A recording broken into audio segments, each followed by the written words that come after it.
Hello everybody! Hello! Pasensya na sa lahat ng mga Horizoners dyan. Alam ko, anchors kayo. Pero sa channel na to, lahat ng fandom nilalagyan ko lang ng Earth sa dulo.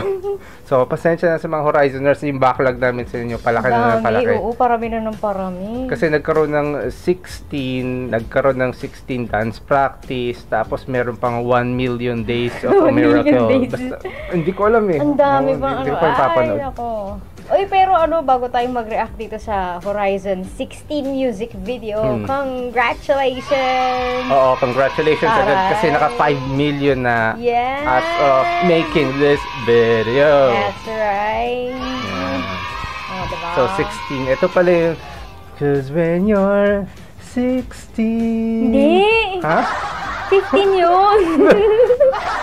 Akala ko cover to. Kanta ni Taylor Swift yun. Taylor Swift ba yun? Oo. Ba yan?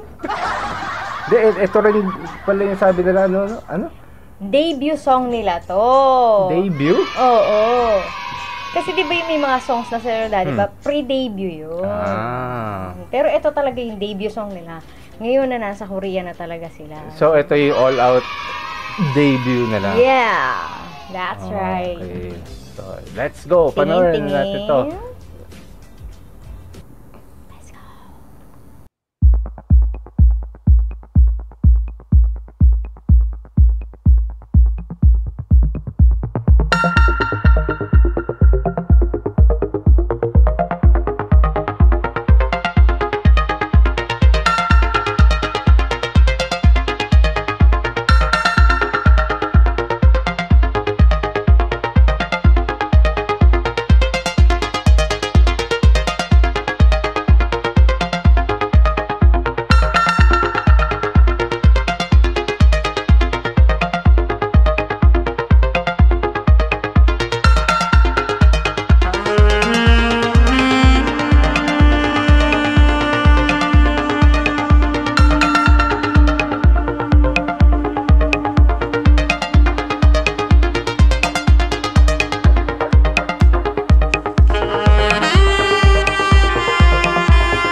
Gusto ko na kagad panoorin yung ano.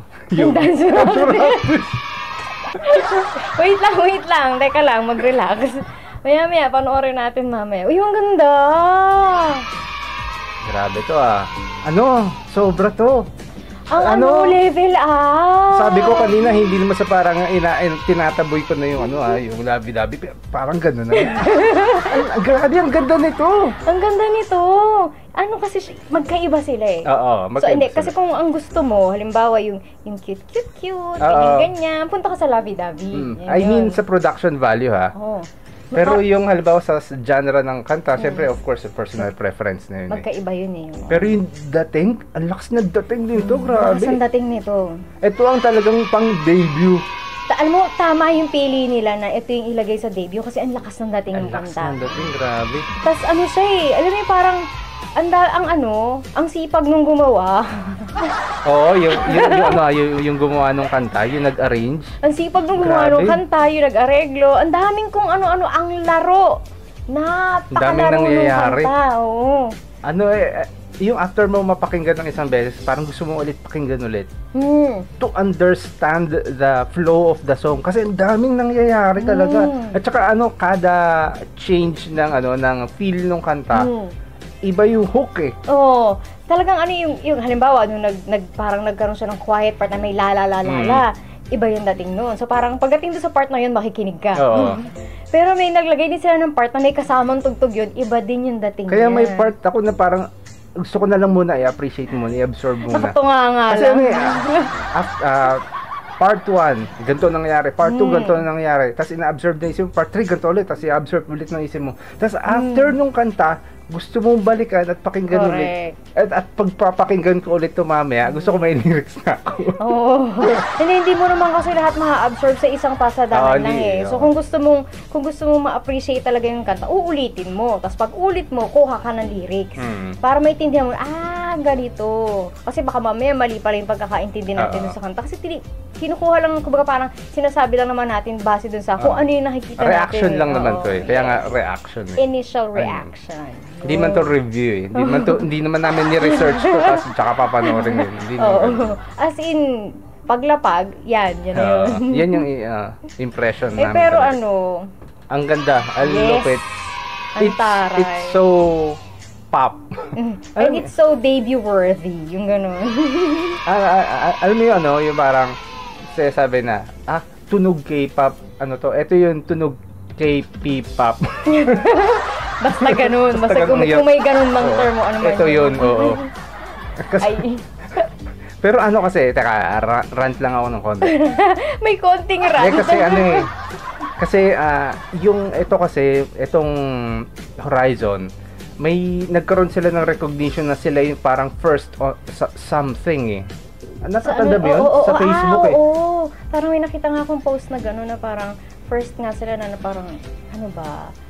Hindi ko alam, TV, to be a part of a show, na gano'n eh. Tapos, nung tinignan ko yung comment section, yung iba, kine-question nila, ano ba kasi nire-represent ng Horizon?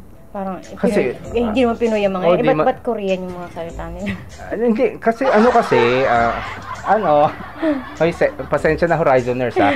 Chance ko lang mag-rant. Kailangan ko lang mag-rant. Ganito yan. Yung mga yan, Pilipino sila eh. Yes. Dito na nagtatrabaho pinanganak din sa Pilipinas. Sa Korean company. Correct. Walang problema doon.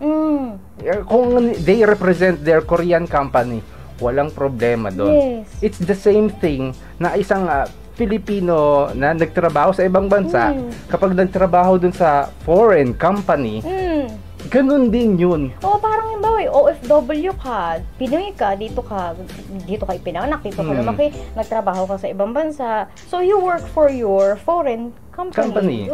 Ganun lang naman yun. And you still represent Filipinos. That's why you are called an overseas Filipino worker. Diba? Parang ganun lang naman yun. So para wala nang iwasan natin yung pag-aaway-away, wag na tayo magtalo. Parang, let's be happy na yung kababayan mo may success dun sa ibang bansa. Tama. Ganun. Maging maligaya tayo para sa kanila. May career sila. Yay! That's right. Ganun.